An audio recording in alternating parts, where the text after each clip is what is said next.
বিএনপির দ্বিতীয় প্রার্থী তালিকা প্রকাশ পেয়েছে আজকেই, আর তাতেই বড় ধাক্কা। শহীদ মীর মুগ্ধের ভাই স্নিগ্ধ। সবার ধারণা ছিল তিনি টিকিট পেতে যাচ্ছেন ঢাকা 18 আসনে, কিন্তু শেষ মুহূর্তে কপাল পুড়ল তার। অন্যদিকে বিএনপির হেভিওয়েট নেত্রী রুমিন ফারহানা, দ্বিতীয় দফাতেও তালিকায় নেই তার নাম। তবে কি তিনি বাদ, নাকি হাতে আছে বিএনপির অন্য কোনো পরিকল্পনা? 36টি নতুন নাম, কিন্তু আলোচনা শুধু এই দুইজনকে নিয়েই। চলুন ভিতরের খবরটা জেনে নেওয়া যাক। শুরুটা করি ঢাকা 18 আসন দিয়ে। জুলাই বিপ্লবের আবেগের নাম শহীদ মুগ্ধ, তারই যমজ ভাই মীর স্নিগ্ধ। মাত্র কয়েকদিন আগেই শহীদ স্মৃতি ফাউন্ডেশনের দায়িত্ব ছেড়ে যোগ দিয়েছিলেন বিএনপিতে। গুঞ্জন ছিল ঢাকা 18 আসনটি তারই জন্য ফাঁকা রাখা হয়েছে, কিন্তু রাজনীতি বড়ই নিষ্ঠুর। আজ ঘোষিত তালিকায় দেখা গেল স্নিগ্ধ নেই।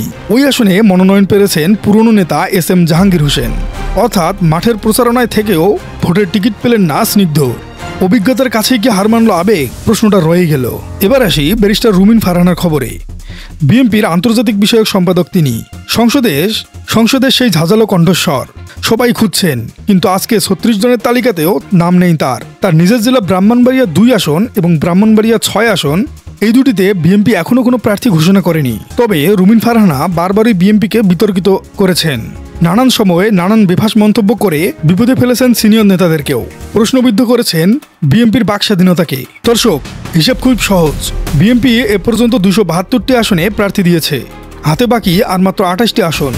স্নিগ্ধ তো বাদ পড়লেন, কিন্তু এই বাকি 28 জনের মধ্যে রুমিন ফারহানা জায়গা করে নিতে পারবেন কি, নাকি তাকে বাইরেই থাকতে হবে? বিএনপির এই মনোনয়ন নাটক আপনারা কিভাবে দেখছেন? স্নিগ্ধকে বাদ দেওয়ার কি ঠিক হলো? কমেন্টে জানাবেন প্লিজ। রাজনীতির সব ব্রেকিং আপডেট পেতে সাবস্ক্রাইব করে রাখুন আমাদের চ্যানেলটিকে। ধন্যবাদ।